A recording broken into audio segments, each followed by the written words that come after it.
Once again, Christian greetings to all our valued listeners and viewers throughout the whole world, more particularly to all Shepherd's Rod believers, and most especially to our beloved brothers and sisters in the United States of America. Special greetings to our brethren in Colorado, in Fiji Island, Mexico, Spain, Africa, to the United Kingdom, also to our brethren in Australia, and to the 144,000 living saints scattered abroad, greetings. May the good Lord bless you and have a wonderful evening. This is our episode number 22 on the subject, the web sheet and the wave lobes. Now, I would like to begin on track number 3 on page 83. It says, the Apostolic Pentecost in providing the power for the ingathering of second fruits up to the beginning of the judgment of those who are now dead, foretoken the final Pentecost, which is yet future, and which is to bring the power for the ingathering of the second fruits of the living, those who shall never die. In other words, those who died prior to the final Pentecost are to be judged by the light of truth reflected through the power of the Apostolic Pentecost. Track number 3, page 83. This paragraph is somewhat deep subject and it reveals a great truth. But all these truths is revealed by God through the typical 40 days. And from the time Jesus Christ was resurrected to the time when the former rain power was poured out, or to the Pentecost, there were exactly 50 days. Now that 50 days, let us divide into two. The first 40 days, that is Christ's visible presence after His resurrection, and from Christ's ascension to the Pentecost, the last 10 days is Christ's invisible presence. But Christ's invisible presence, let us divide into two. So here, from April 18, 31 AD to May 27, 31 AD, this is the 40 days. Then, up to June 7, 31 AD, this is 10 days. The beginning of Christ's invisible presence. But from June 27, 31 AD, up to the end part of the 490 years, October 16, 34 AD, this is the time by which the second period of Christ's invisible presence, at the time when the power was bestowed to the 120 disciples. Now, the statement we read in track number 3 on page 83, saying, the Apostolic Pentecost in providing the power for the ingathering of second fruits up to the beginning of the judgment of those who are now dead. So the Apostolic Pentecost is provided by God with such power for the purpose, for the ingathering of the second fruits. The statement, up to the beginning of the judgment, cannot be construed the judgment in the most holy place, because in 100 AD, all the apostles at that time were already dead, and the last apostle who died is John the Beloved. So it is illogical that after that time, when all of them were already dead, they were still gathering the second fruits. So the statement in track number 3, page 83, saying, the Apostolic Pentecost in providing the power for the ingathering of second fruits up to the beginning of the judgment mentioned here is the judgment in the first apartment, the holy place. Now, let us read track number 3, page 85. So it says here, just as Christ and those whom he raised and took with him became the prototypical sheep, betokening the ingathering of the first fruits, the 120 of those who are to be resurrected.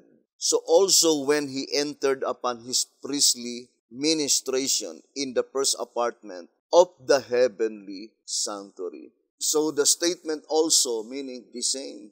When Jesus Christ entered upon his priestly ministration in the first apartment. And that is the holy place. And let us read again the great controversy, 421. It says, for 18 centuries, this work of ministration continued in the first apartment of the sanctuary. The great controversy, page 421. Now, since all of us are familiar that Jesus Christ entered into the most holy place in 1844, then it's easy to locate the year when Jesus Christ entered the holy place by subtracting 1,800 to 1844. So, it can be easily understood that Jesus Christ entered in the holy place in 44 AD. Subtracting 1844 minus 44, minus 1,800 rather, minus 1,800 equals 44. So the statement in the Great Controversy 421 saying, Jesus Christ continued his ministration in the holy place for 1,800 years. From 44 AD up to 1844. So Jesus Christ entered his ministration in the holy place on the first apartment in the year 44 AD. And since our subject is concerning the wave sheep, and we know that the wave sheep and the wave loaves is occurred on the Passover feast. Now, the statement in Desire of Ages, page 77, saying the Passover was followed by the 7 days feast of unleavened bread. On the second day of the feast, the first fruits of the year's harvest, a sheaf of barley was presented before the Lord.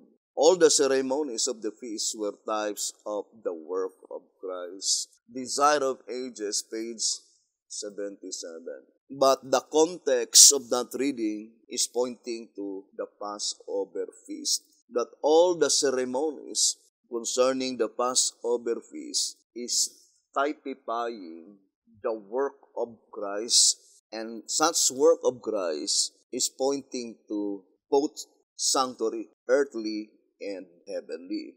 And it was illustrated by the 40 days. So, again, I will not be weary to read this statement in tract number 3, third edition, because it is the main passage that portray the 40 days. So let us read again. It says, it was during the 40 days of Christ's personal presence with his disciples from his resurrection to his ascension that the first fruits, the 120, were gathered in. His presence among them has a deep meaning, and it should be understood by every disciple of Christ. If these 40 days have no other significance, they certainly bear the thought of his personal care over the ingathering of the fruit. But shall we say this vigilance was true only during his short stay with his laborers in that particular time? Such thought would not entertain the truth of his being the only Savior from everlasting to everlasting. For Jesus Christ said, Lo, I am with you always, even unto the end of the world. Matthew 28 verse 20. Is he not the same vigilant Savior of the Old Testament as well as the New? Indeed, Jesus Christ is the same vigilant Savior of both Testaments, the Old as well as the New Testament.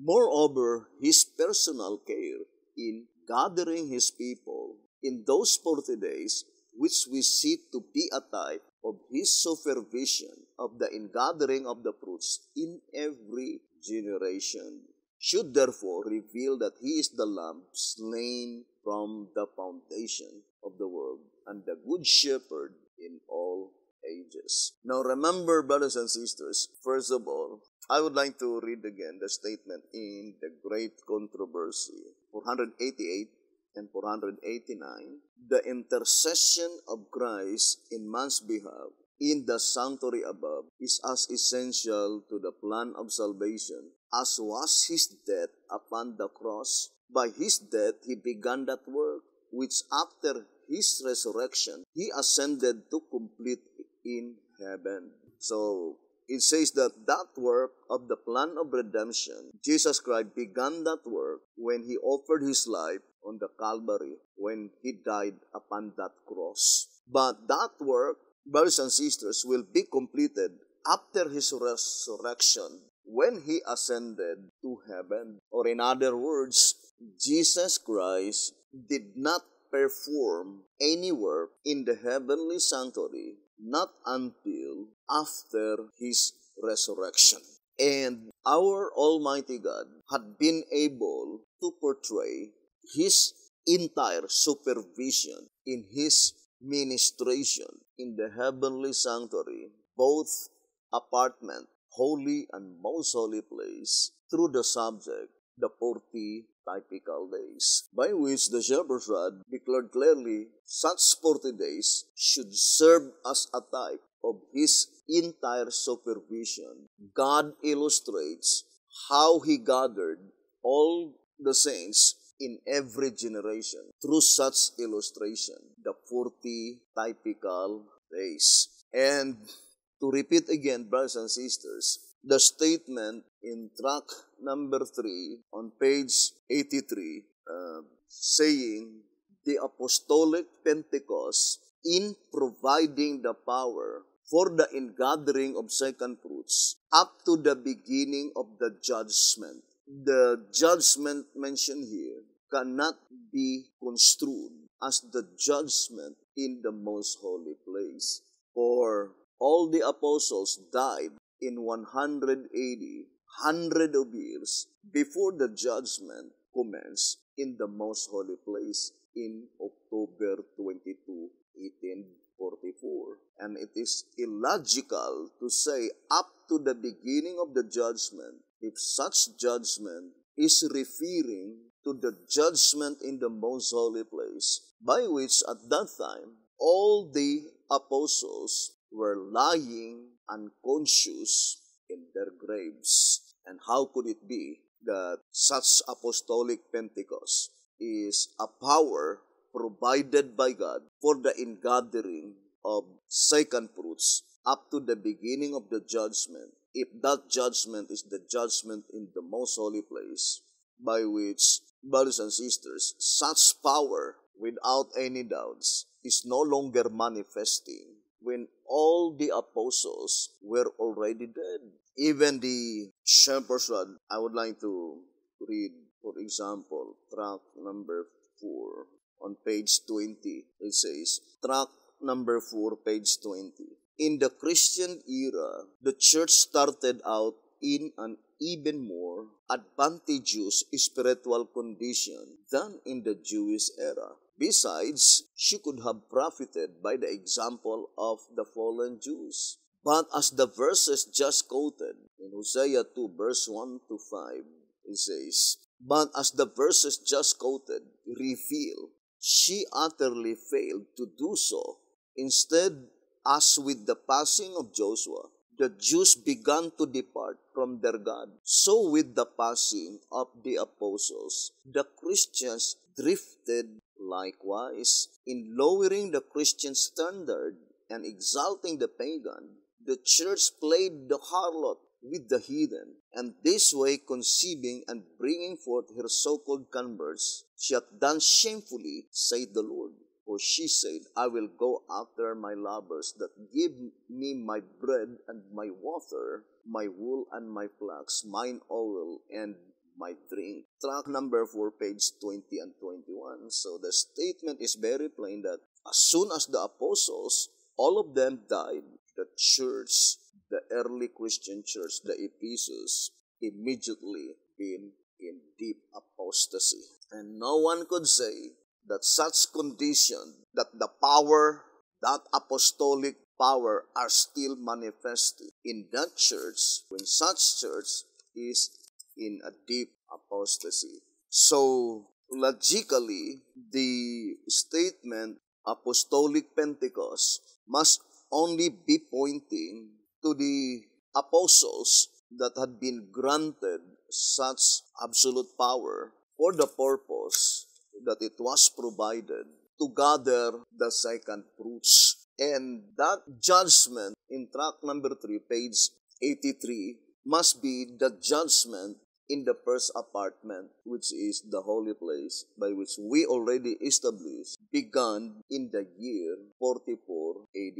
Now, for example, I would like to connect a single portion in the subject concerning the woman. Here in 2 SR 268, it says here, therefore, these two temples are types of two sections of the Christian church with the antitypical sanctuary service made up of these two laws, moral and ceremonial. The first section of the Christian church from the crucifixion to about 538 AD was endowed with just such a sanctuary.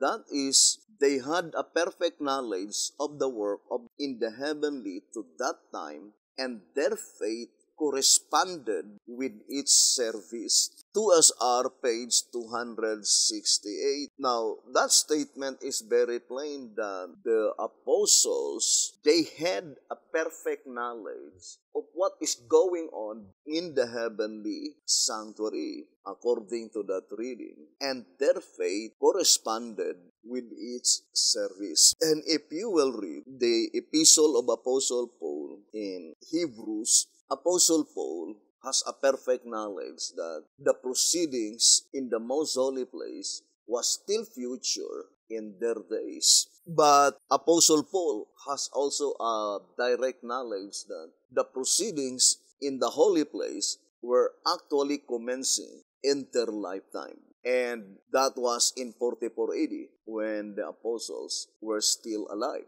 Now, I would like to read to you this reading in Acts of the Apostles, 391, or maybe we could begin in 389 in Acts of the Apostles. It says, Paul greatly desired to reach Jerusalem before the Passover, as he would thus have an opportunity to meet those who should come from all parts of the world to attend the feast. Now let us go to page 390. Upon receiving warning of the plot, Paul decided to go around by way of Macedonia. His plan to reach Jerusalem in time for the Passover service or Passover services had to be given up, but he hoped to be there at Pentecost. At Philippi, Paul tarried to keep the Passover. Only Luke remained with him. The other members of the company passing on to Troas to await him there. The Philippians were the most loving and true-hearted of the apostles' converts, and during the 8 days of the feast, he enjoyed peaceful and happy communion with them. Acts of the Apostles, 389, 390, and 391. Now, if you will read the entire New Testament from Matthew to Revelation, and also the writings of the Spirit of Prophecy, as well as the Shepherd's Rod publications, there was not even a single occurrence ever recorded in the inspired records that the apostles observed either the Feast of Trumpets, the Day of Atonement, or the Feast of Tabernacles. But rather, it is concerning the Passover feast, the Passover, and the Pentecost. So the statement in 2 SR 268 saying that the first section of the Christian church from the crucifixion to about 538 AD was endowed with just such a sanctuary, that is, they had a perfect knowledge of the work in the heavenly to that time, and their faith corresponded with its service. The mere fact that it is only concerning the Passover feast and the Pentecost that had been observed by the apostles, due to the fact that they had a perfect knowledge concerning the work of Christ in the heavenly sanctuary, that such services, the Day of Atonement, which began in October 22, 1844, did not as yet commencing in the days of the apostles. So their faith corresponded with its works in the heavenly sanctuary. So the mere fact that they observed the Passover feast and also the Pentecost, because signifying, illustrating as a pattern the occurrence that occurred in the heavenly sanctuary, more particularly in 44 AD, the time when Jesus Christ entered the first apartment in the heavenly sanctuary. Now, let us read tract number 3, 1934 edition, the supplement. So let us read the statement here.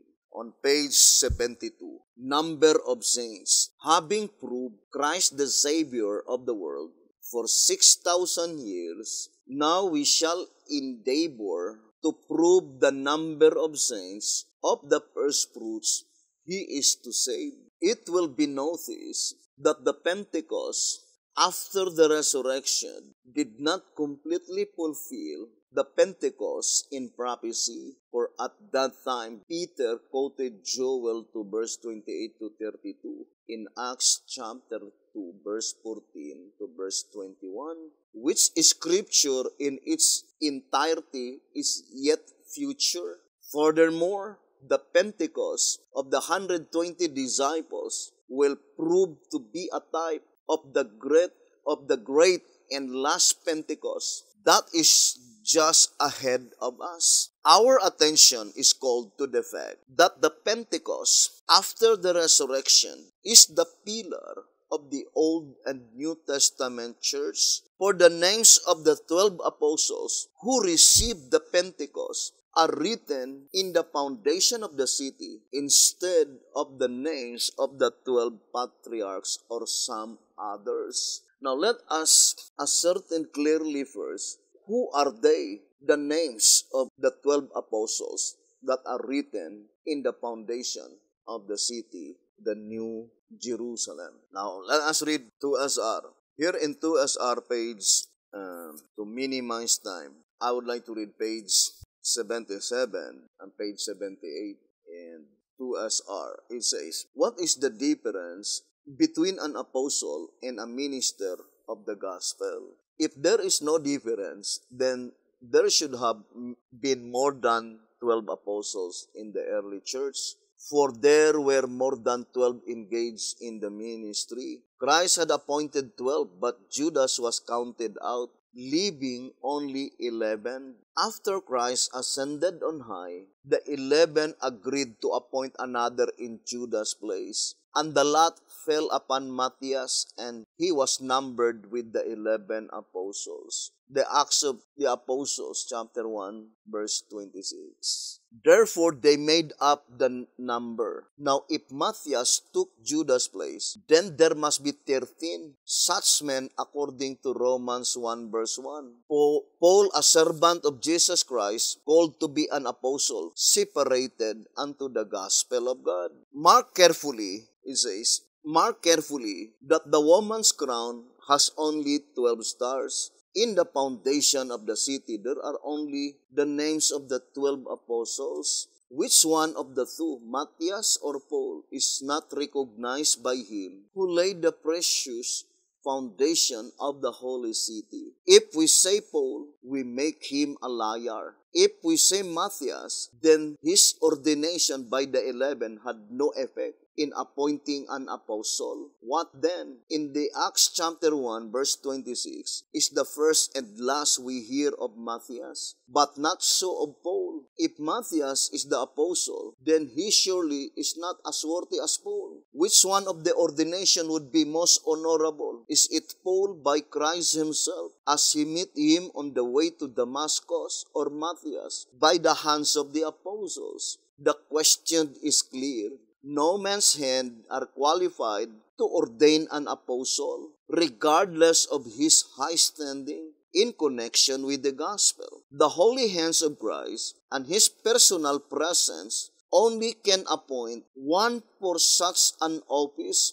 This is unimpeachable evidence. For the woman has a crown of only 12 stars. Therefore, who has the power to ordain another and thus multiply the stars? So in 2SR page 76, it says, 2SR page 76, the type corresponds, 2SR page 76, the type corresponds perfectly with the antitype. For Judas Iscariot, being one of the 12 apostles, was cast aside, of whom Dan is a figure. And in his stead, Paul of Tarsus was added, of whom Manasseh is a figure. 2SR page 76. So, the statement is very plain. The last apostle that replaced Judas Iscariot is Apostle Paul. So, the 12 names written in the foundation of the city of the New Jerusalem, Apostle Paul is a part of that 12 names. Now, the statement here in tract number 3, 1934 edition, page 72, saying, our attention is called to the fact that the Pentecost after the resurrection is the pillar of the Old and New Testament church.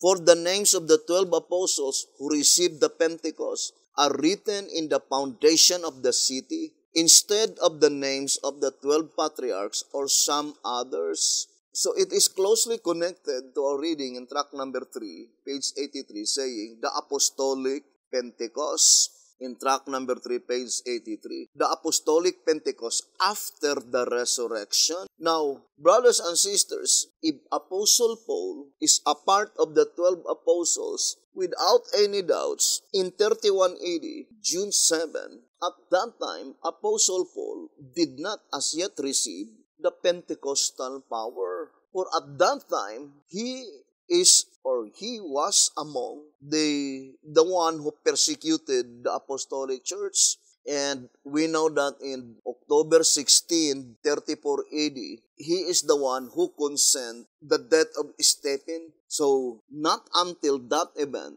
by which that is the time that he was chosen by God to be added to complete the 12 apostles. So, this statement saying the Apostle Paul was chosen by Jesus Christ when Apostle Paul is in the way to Damascus, according to 2SR page 77. Now, since, brothers and sisters, the Pentecost is derived from the time when the wave ship is offered, then the Pentecost by which Apostle Paul received, which is called the baptism by fire, it must be after Apostle Paul received the baptism by water. Then undoubtedly, Apostle Paul received the Pentecost on 35 AD, not on 34 AD, because October 16, 34 AD, at that time, Apostle Paul was not yet converted to Christianity, not until he met Jesus Christ on the way to Damascus. So, I would like to make an illustration here. So, this is 31 AD, June 7. So, this is called the Apostolic Pentecost after the resurrection. But at this time, Apostle Paul did not as yet receive such Apostolic Pentecost, because at this time, he is among that persecute the Apostolic Church. And since in October 16, 34 AD, that is the end part of the 490 years, the stoning of Stephen, by which it is Apostle Paul who consented kill Stephen. Therefore, at this time, Apostle Paul was not yet a Christian, not until on his way to Damascus. Therefore, brothers and sisters, the Apostolic Pentecost by which Apostle Paul received must be on 34 35 AD. Because from October to April, that points out to another year, 35 AD, April. So, that is the Pentecost by which Apostle Paul received the power that had been provided to him to preach the gospel to the Gentiles, because Apostle Paul is an apostle to the Gentiles. Therefore, this reading on track number 3, 1934 edition, page 72, let us read again the statement saying, our attention is called to the fact that the Pentecost after the resurrection is the pillar of the Old and New Testament church. The statement after the resurrection cannot be referred to 31 AD alone, because at that time, only the 11 apostles received the Pentecost. The last apostle, Apostle Paul, did not as yet receive that power. Therefore, the apostolic Pentecost on 31 AD is the pillar of the Old Testament church, and the Pentecost on 35 AD is the pillar of the New Testament church. The pillar of the Old Testament church is pattern number 6 in Bible calendar, whereas the pillar on the New Testament church is pattern number 3. So, the subject concerning the waveship and the Pentecost, the most important is to familiarize the Bible pattern, brothers and sisters, of the Bible calendar, the pattern of the Bible calendar. So, let us read again the statement. It says, our attention is called to the fact that the Pentecost after the resurrection, of course, both of them is after the resurrection, 31 AD and 35 AD. Our attention is called to the fact that the Pentecost after the resurrection is the pillar of the Old and New Testament church. For the names of the 12 apostles who received the Pentecost are written in the foundation of the city instead of the names of the 12 patriarchs or some others. So, to repeat again, brothers and sisters, the statement is very plain that the 12 apostles received the Pentecostal power. And when does the 12 apostles receive the Pentecostal power? The Pentecost after the resurrection. So it cannot be applied to 31 AD because at that time, there were only 11 apostles. Matthias is not an apostle according to the Shepherd's Rod. Only Apostle Paul replaced the part of Judas Iscariot. And Apostle Paul did not receive that Pentecostal power not until he became a Christian. He was baptized into Christianity, and after the baptism of water, then he received the baptism by fire. And that is the Pentecostal power. And that was in 35, not in 34 AD, because the Pentecost is the 50th day from the time the waveship is offered. And the waveship is offered only on the Passover feast. There is no other feast by which God commanded that the waveship must be offered. And the Shepherd's Rod plainly declared, let us read again, here in track number 3, page 13, saying, hence, through the sanctuary work on earth is seen the sanctuary work in heaven. Let us read again, track number 3, page 13. Hence, through the sanctuary work on earth is seen the sanctuary work in heaven. Track number 3, page 13.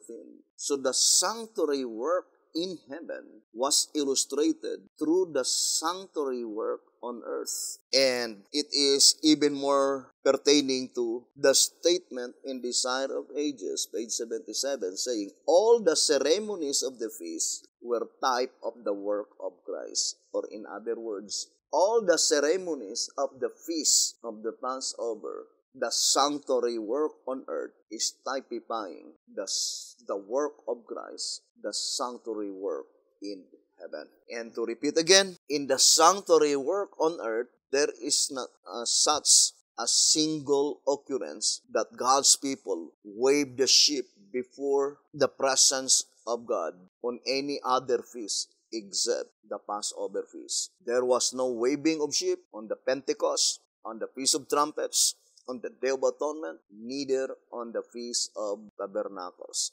Only on the Passover feast. And the Passover feast occurred on the first month of the Bible calendar, which is the month of April.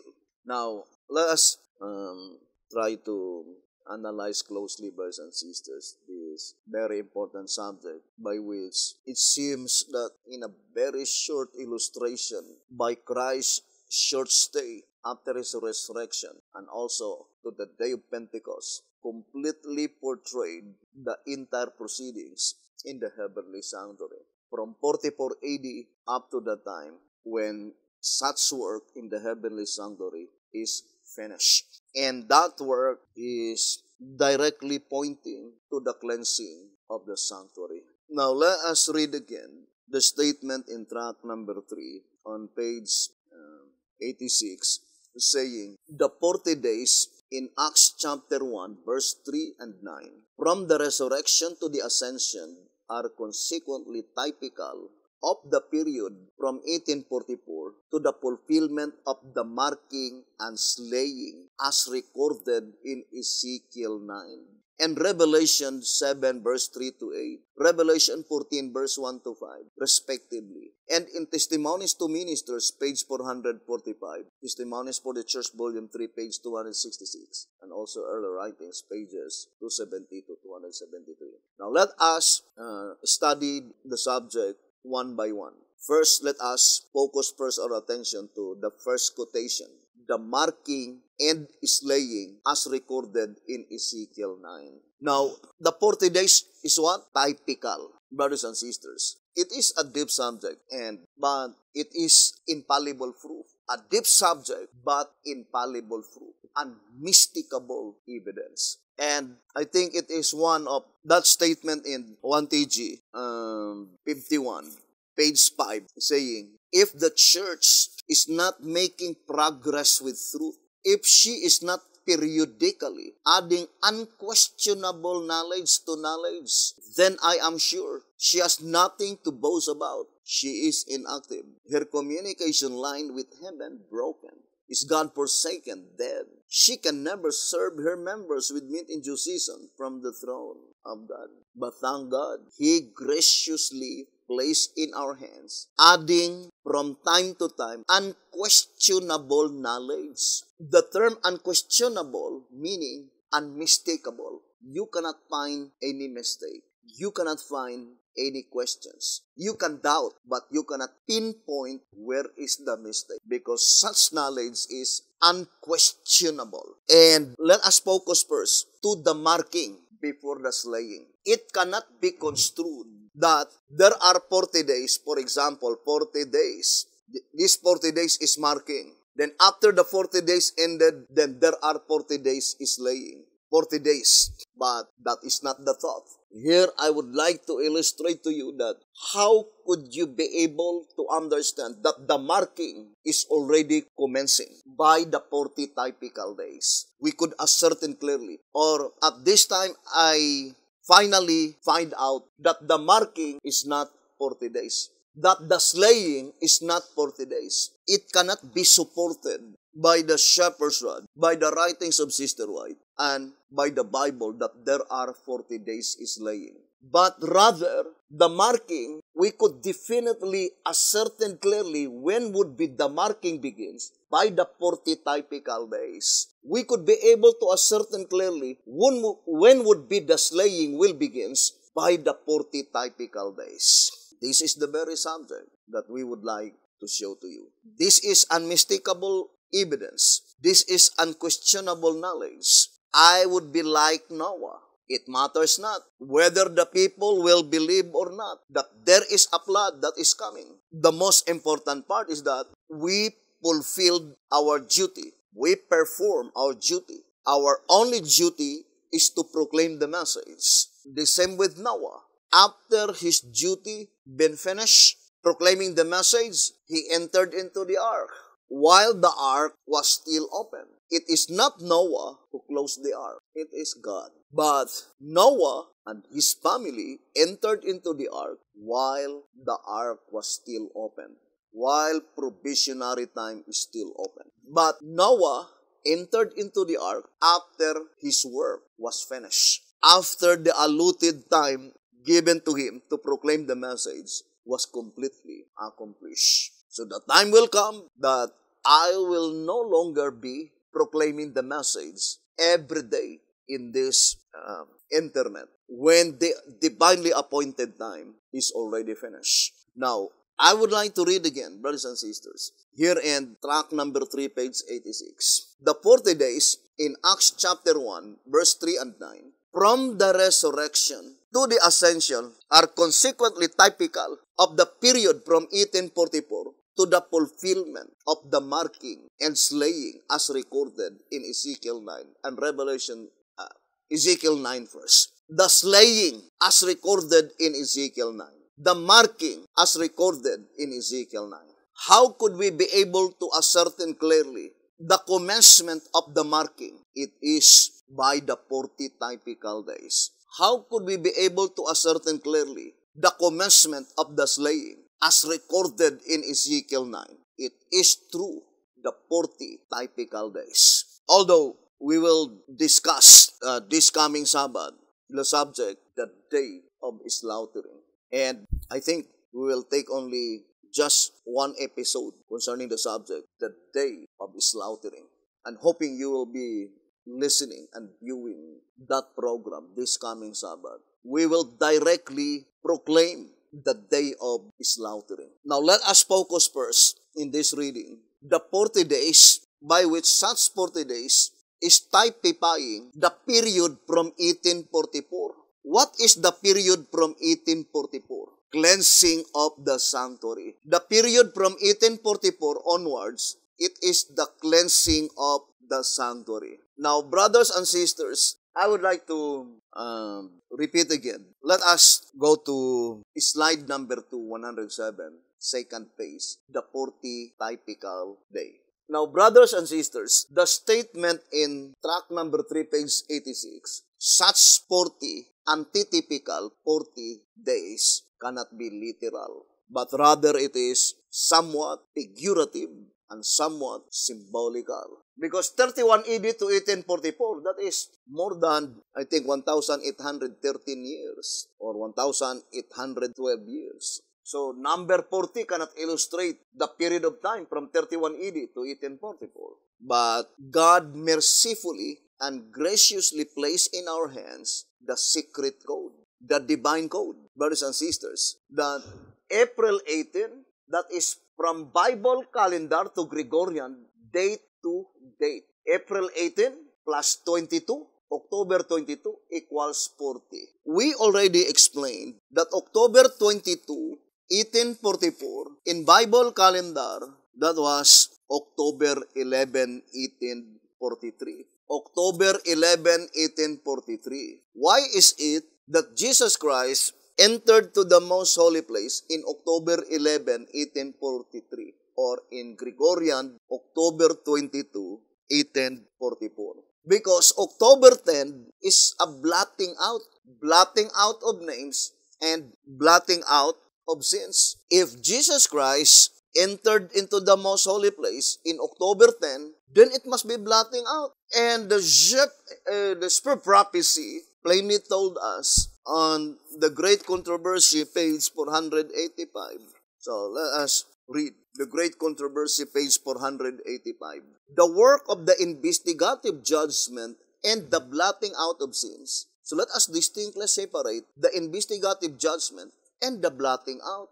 In the bookwork transaction, blotting out is executed, brothers and sisters. That is executed judgment. That after such investigation, then blotting out. So the statement here in the Great Controversy 485, the work of the investigative judgment and the blotting out of sins is to be accomplished before the second advent of the Lord, since the dead are to be judged out of the things written in the books. It is impossible that the sins of men should be blotted out until after the judgment at which their cases are to be investigated. So before blotting out, there must be investigation first.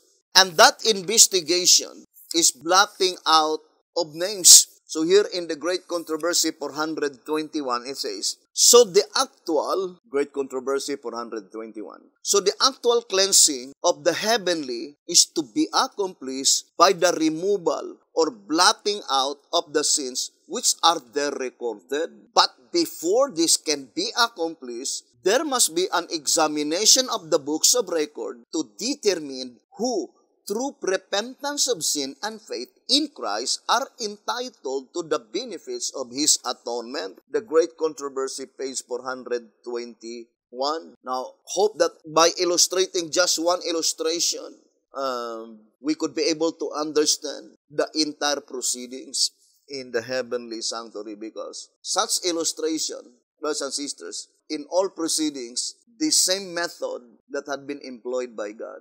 Now, since our subject is concerning, brothers and sisters, wave ship and wave lobes, by which the focal point is the gathering, and the first aspect is in the heavenly sanctuary, bookwork transaction. So I would like to illustrate, and hoping God would help us in this illustration, beginning in 1844. Now, I would like to read that statement, brothers and sisters. First, the statement in track number 3, page 80. It says, track number 3, page 80. It says, from these facts, it can more clearly be seen that those whom Christ took with Him were the living wave ship and the only one that has been offered in the heavenly sanctuary.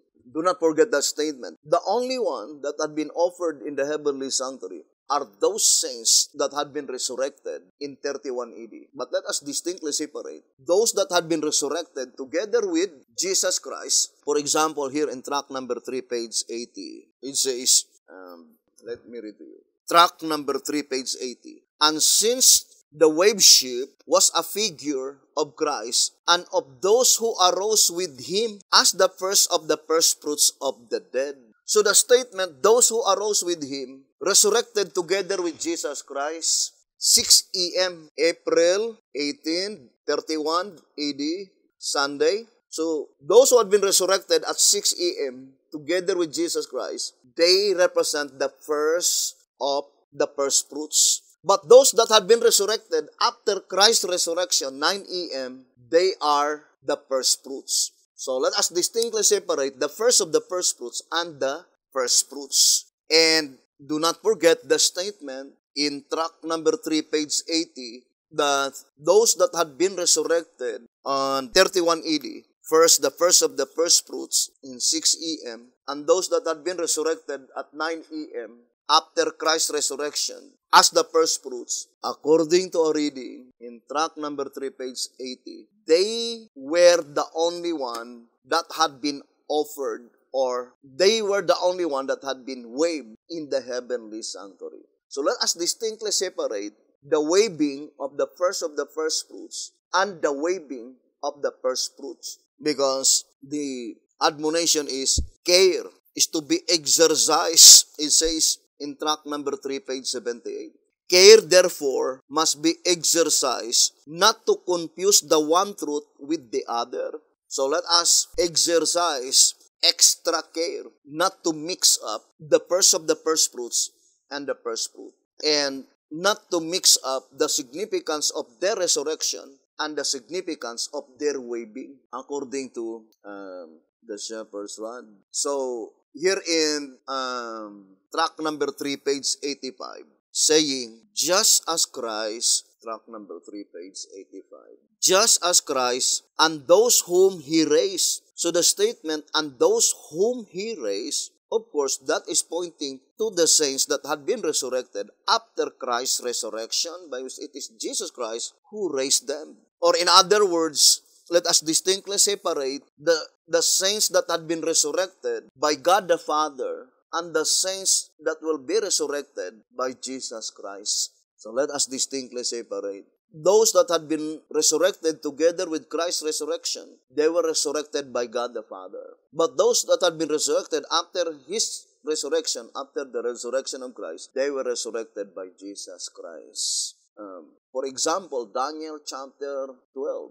they will be resurrected by God the Father. But those who will be resurrected before Christ's visible coming, they will be resurrected by Jesus Christ. So, the admonition given must be strictly followed, that there must be extra care that we need to exercise, not to confuse one truth with another or to mix up the significance of each. Now, since we already established, brothers and sisters, that the commencement of the proceedings in the holy place commenced in 44 AD, and the commencement of the proceedings in the most holy place commenced in 1844.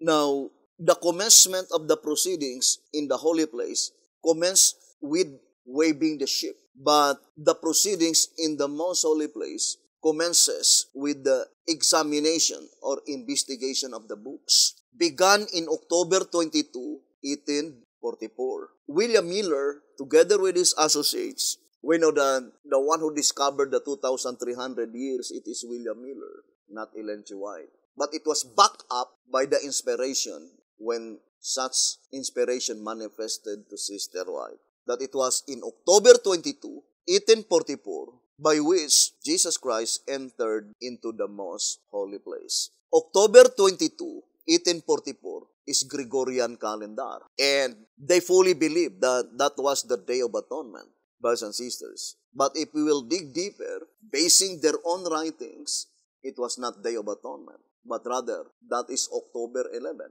in Bible calendar. October 11, 1843. For if that is the Day of Atonement, then immediately there is a blotting out of names and blotting out of sins without passing investigation. Now, for example, granting if that is, so if this October 22, 1844, in Bible calendar, if that is October 10, 1843, then when Jesus Christ entered to the most holy place, immediately blotting out. Because October 10 is blotting out. Blotting out of names, or in other term, the Shepherd's Rod called it removal. But that is not the statement given in the Great Controversy in 485, saying, it is impossible that the sins of men will be blotted out not until after the judgment by which their cases will be investigated. Investigation first before blotting out. So when God graciously placed in our hands the restoration of the Bible calendar, we found out that October 22, in Bible calendar, that is October 11, 1843, the commencement of the investigative judgment, by which immediately began the examination of the books. The Lamb's Book of Life, not sealed with 7 seals. Not sealed with 7 seals. Now, in October 11, 1843, October 22, 1844, began the investigation. Those names that been inscribed in this book, but under the first seal. Then after such investigation, ended on Bible calendar, October 9, 1844. But in Gregorian calendar, ended in October 15, 1845. Then after the investigation, since the Day of Atonement consists of 24 hours, the very first hours of the Day of Atonement is blotting out of names. The names, those who are unworthy to benefit the atonements of Jesus Christ in the most holy place, illustrated by the foolish virgins, their names will be blotted out. And this book, which is represented, there are two, brothers and sisters, which is the Shepherd's Rod called safe and clean books. That is represented by vessels and barn. Now, the term vessels is applied to all, both the dead and the living. But the term barn can only be applied to the living or applied to the 7th seal. Now, since our subject, brethren, is concerning the gathering of God's people and illustrated by 40 typical days. So, to repeat again, the statement in the Old Symbolic Code, let us read again. In 3 Symbolic Code, 5 and 6, page 13, this query is answered in track number 3, the harvest. In the illustration on page 44, of which the barley sheaf of the first fruits is pictured in type and antitype, that is, the ceremonial sheaf of barley prefigured the resurrection of Christ, the first fruits including those who arose with Him, These resurrected ones constituted the spiritual sheep which at the beginning of the judgment of 1844 was offered before the Father as a sheep offering of the living first fruits. To repeat again, 1844 here cannot be Gregorian. That is Bible calendar. Why? If that 1844 is Gregorian, Jesus Christ entered to the most holy place October 22. So the remaining months in Gregorian must be October, November, December.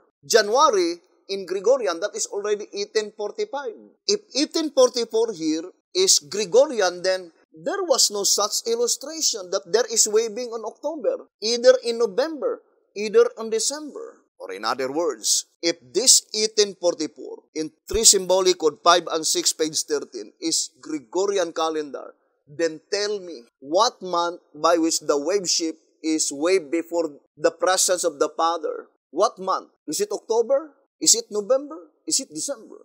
There is no waving on October. There is no waving on November. There is no waving in December. The only waving must be on the month of April, the Passover week. By which the statement in the Shepherd's Rod in tract number 3, page 78 and 79, the wave sheep was to be offered on the morrow after the Sabbath, that is, on the first day of the week, now commonly called Sunday. This offering was to be presented not on a special day of the month, but rather on a special day of the week, before the sickle was put to the grain and gathered into sheaves. Leviticus 23 verse 11 and 14. Coming just at the right time, in the season of the first fruits, the Passover week was the period in which the sheep was usually offered before the Lord. Its ritual prophetically projecting Christ, the antitype of the wave sheep. When thus the wave sheep was usually offered? It is on the Passover week. Tract number 3, pages 78 and page 79. Obviously, therefore, 1844 here, in 3 symbolic code, 5 and 6, page 13, is Bible calendar. Because October 22, 1844, Gregorian calendar, in Bible calendar, that was October 11, 1843. Now, brothers and sisters, to repeat again, as far as the Shepherd's Rod is thus concerned, the only one who could enter into the most holy place, into the presence of God the Father, according to 2SR, page 184, it says, the virgins were called to meet him, and thus by faith go in with him to appear before the Father, the great judge. The seal is the permit. It places their names in the Lamb's book of life, and thus it grants to them the right to appear before the Father in the judgment, not in person, but in figure, thus having their sins blotted out. 2SR 184. Who are they that is permitted to enter into the most holy place? Only those who receive the seal of the living God, brothers and sisters. And the Shepherd's Rod declared clearly in 2TG 44, page 34, saying, the word sealed means placed in a safe place, sealed. So that's what it means by the word sealed, placed in a safe place. 2TG 44, page 34. It says, the word sealed means placed in a safe place, sealed. Now, there are only two safe places as described in the parables of Jesus Christ. Tract number 8, page 92.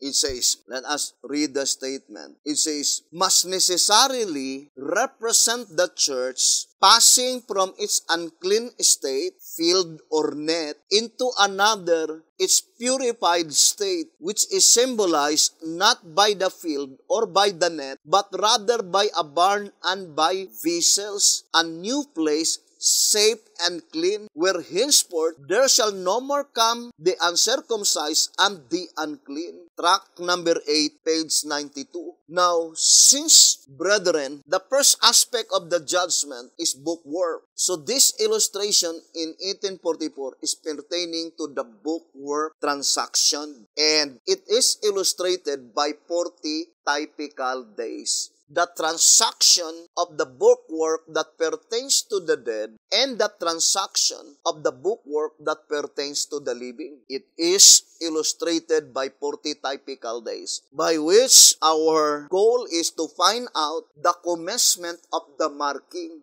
as well as the slaying, illustrated by 40 typical days. But let us begin first in 1844, because this illustration of the 40 typical days is illustrated only into two. The illustration is first to the dead and second to the living, as is stated in tract number 3. Let us read tract number 3. It says here, tract number 3, page 83. And by the same token of logic, the wave shape and the wave lobes must have a double application, each to the dead and to the living, together comprising the total fruits of the antitypical harvest. The total fruits, and that is pointing to the humanity. Here in tract number 3 on page, it says here, the shepherd's rod plainly told us here in tract number 3, page 75. It says, those whose vision is clear on the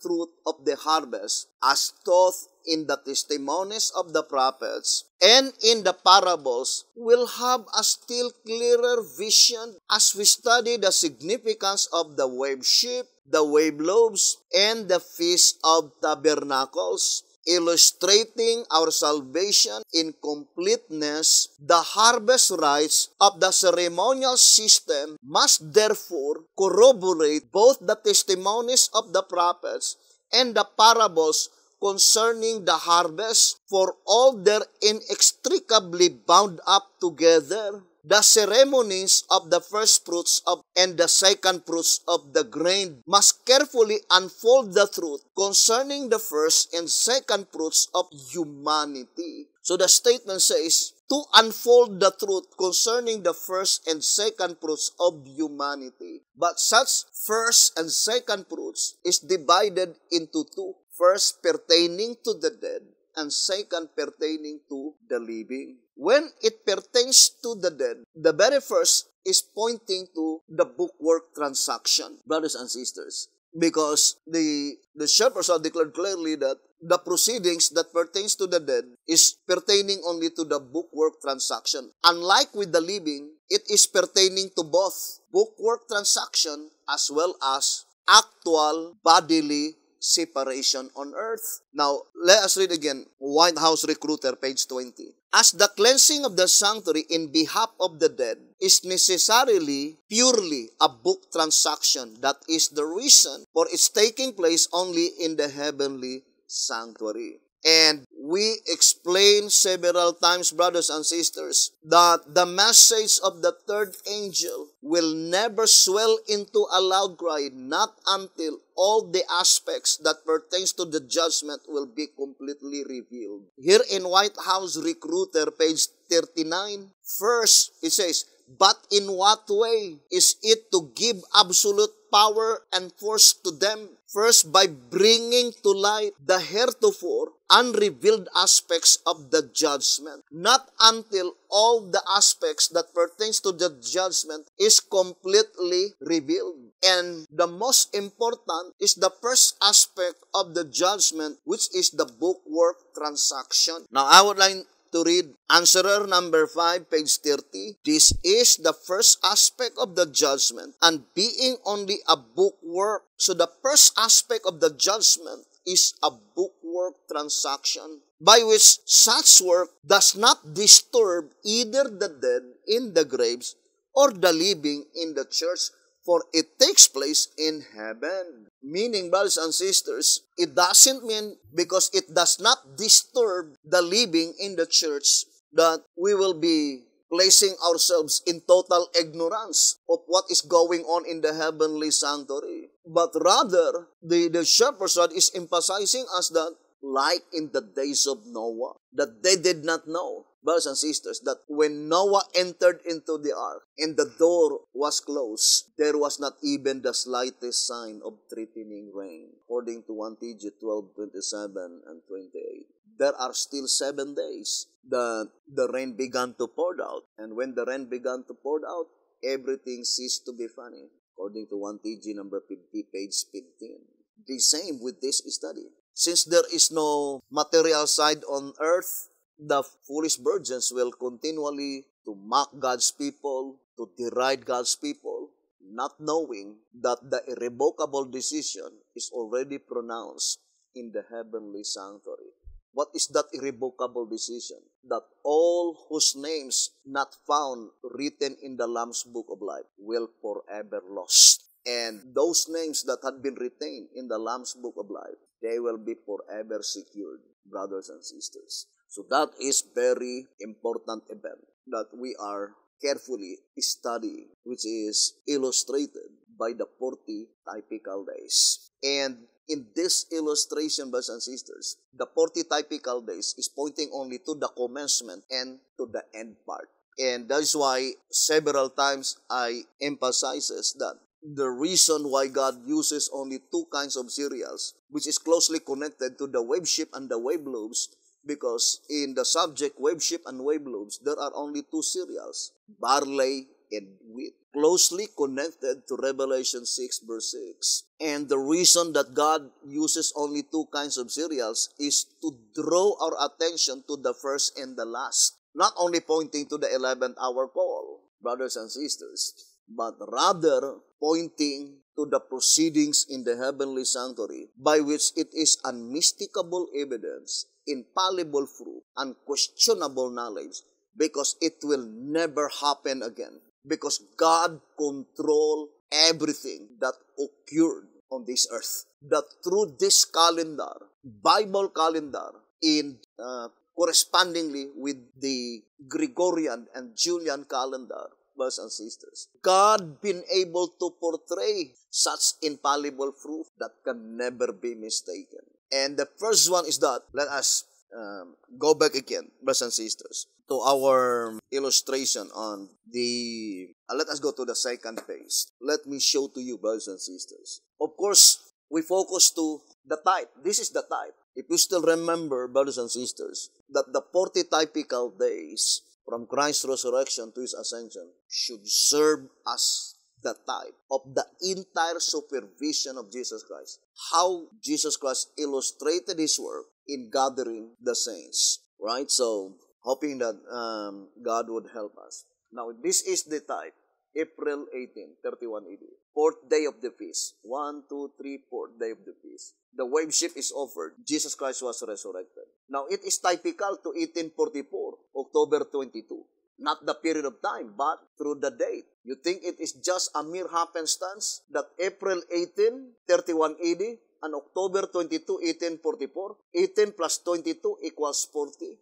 Brothers and sisters, we try to look at on the record in the Gregorian calendar from 1844. It never been happened that October 22 in Gregorian, in Bible calendar, is October 11. And from 1844, such occurrence will be repeated in 2050, by which in Bible calendar, that is October 11, 2052. Now let us look at October 11, 2052 in timeanddeath.com. October 11, 2052. You see, in Gregorian, that is October 22, 2050. Once only in a lifetime. There is no other number to complete 18 to become 40 except 22.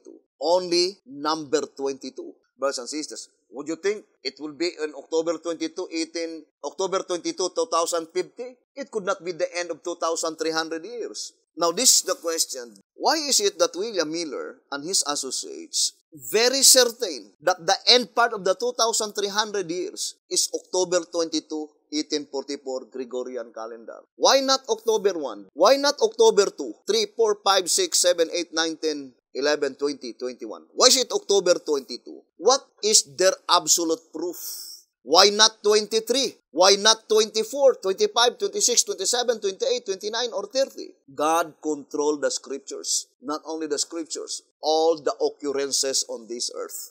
And everything that occurred in this earth is only a duplicate of the blueprint in heaven. Because the commencement of the period of the investigative judgment is typical of the 40 typical days of the resurrection of Jesus Christ, as stated on track number 3, page 86. And there is no other number to complete 40. Let us go back again on our diagram. There is no other number to complete 40 on the number 18 except 22. But October 22, 1844 is exactly the end part of the 2,300 years.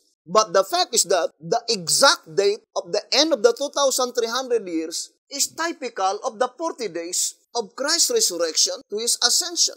Look at the divine code, the secret code, brothers and sisters. Why 22?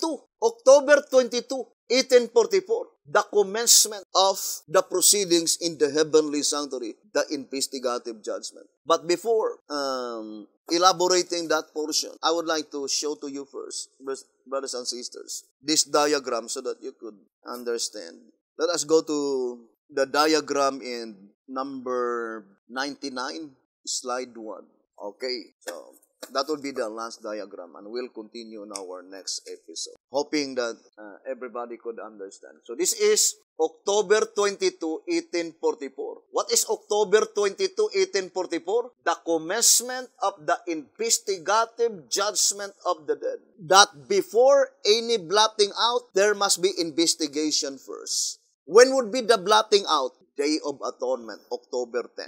October 22 is not Day of Atonement. Otherwise, if Jesus Christ entered to the most holy place, Day of Atonement, then Jesus Christ blotted out the names of the wicked and blotted out the sins of the righteous without any investigation, which is contrary to the divine procedure.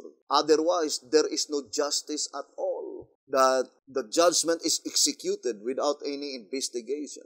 Therefore, investigation first before blotting out. And this illustration, brothers and sisters, October 22, 1844, the commencement of the blotting out of the investigation, and then the blotting out must be in October 16, 1845, in Gregorian calendar, and in Bible calendar, October 10, 1844.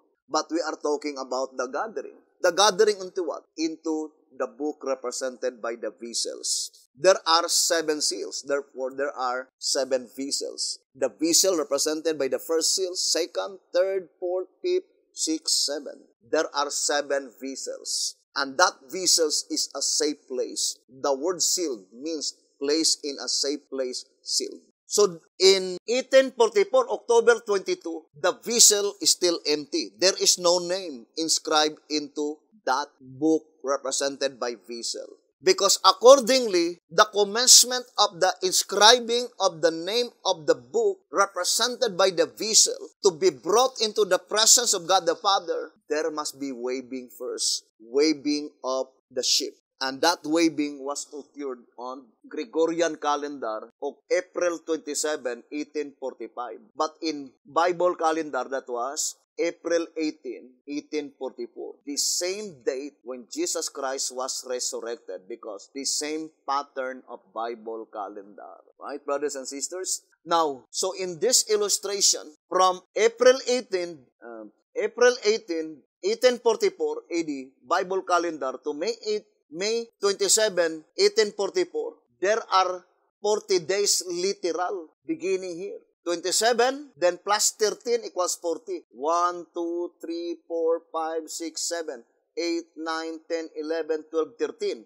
Then plus 27. So there are 40 days. What is that 40 days? Inscribing the names. Who are they, brothers and sisters? Inscribing the names of the first fruit. Who are they, the first fruit? Those have been resurrected in 9 EM in 31 AD. But those that had been resurrected in 6 EM in 31 AD, they are the one that had been waved before the presence of the Father by Jesus Christ in April 18, 1844. By which in Gregorian calendar, that would be April 27.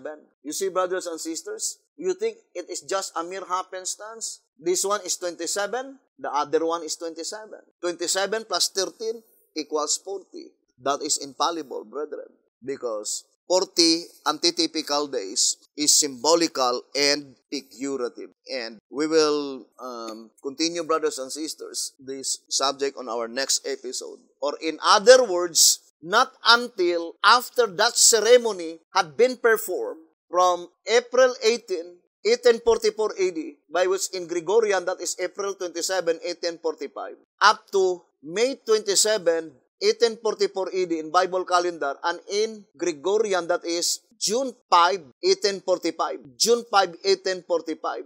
These ceremonies must be performed in the heavenly sanctuary so that the names of the saints under the first seal, those names that had not been blotted out, will be gathered into that book represented by the vessel, and that book represented by the vessel must be brought into the presence of God the Father so that their sins will be blotted out.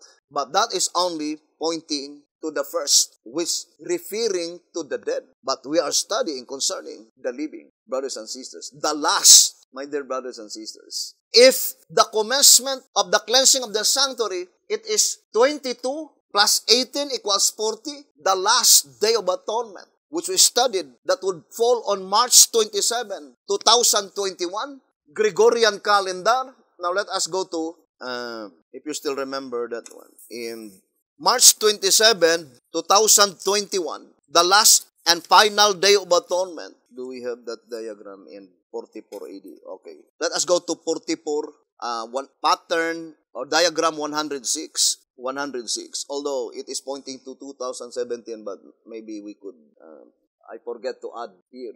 Now, look at this, brothers and sisters. It is 21 plus 19 equals 40, and it is pointing to the last resurrection in Gregorian calendar, August 2029. By which the date, August 19, 2029, in Bible calendar, that is April 17, 2031. And we already read that Jesus Christ entered in the holy place in 44 AD, and the first waving must be in 21 AD. April 21, 44 AD rather. On April 21, 44 AD, and that is pattern number 5. And look at 21 plus 19 equals 40.